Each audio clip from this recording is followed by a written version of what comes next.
C'est le rapport attendu par tous les pays candidats à l'adhésion à l'Union européenne. Chaque année, la Commission publie ses évaluations et ses recommandations État par État. Ces documents permettent de faire le point sur les progrès réalisés ou non par les capitales et fixent une feuille de route à suivre pour les pays qui veulent rejoindre le projet européen. La Commission européenne recommande l'ouverture de négociations d'adhésion avec la Macédoine du Nord et l'Albanie. L'institution estime que les deux pays remplissent les critères nécessaires.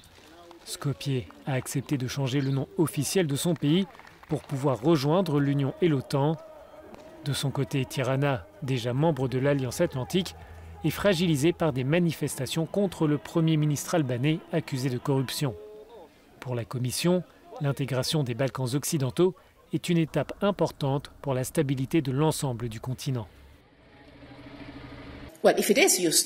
Si ce processus est utilisé de façon adéquate aujourd'hui, nous pouvons l'encourager par la coopération, le consolider et rendre ce changement irréversible. Si nous manquons cette opportunité, le risque est de voir revenir les forces obscures du passé en termes de confrontation et même de conflit.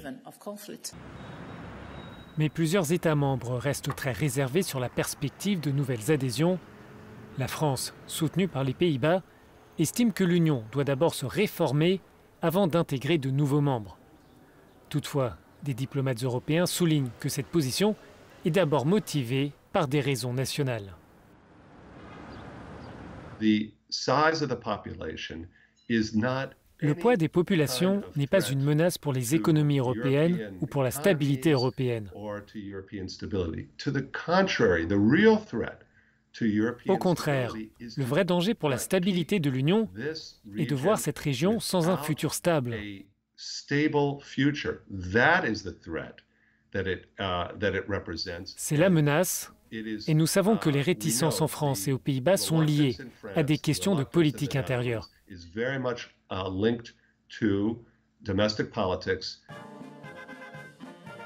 Le professeur, qui a vécu plusieurs années dans les Balkans, insiste aussi sur le risque d'interférence russe dans la région.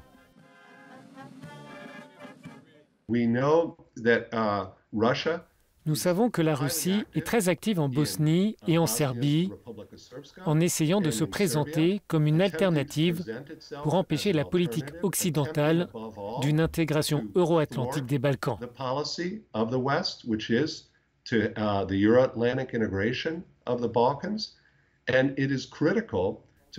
Il est essentiel de répliquer à cela en répétant le même message, que si ces pays poursuivent les réformes nécessaires, et ils doivent les mettre en œuvre, alors leur avenir européen est en route.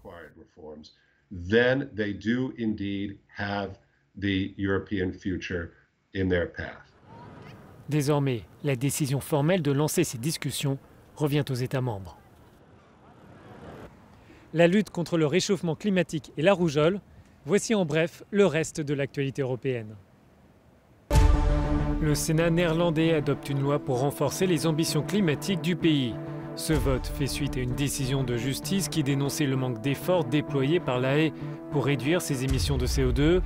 Le gouvernement néerlandais a donc revu sa copie. Les nouveaux objectifs sont de réduire les émissions de gaz à effet de serre de 49% d'ici 2030 et de parvenir à la neutralité carbone en 2050. L'Union européenne lance un avertissement contre le risque d'une grave épidémie de rougeole. Selon le Centre européen de prévention et de contrôle des maladies, basé à Stockholm, plus de 44 000 cas ont été détectés au cours des 3 dernières années. Selon l'établissement, la propagation du virus s'explique par une vaccination insuffisante. L'objectif est de parvenir à une couverture vaccinale de 95%.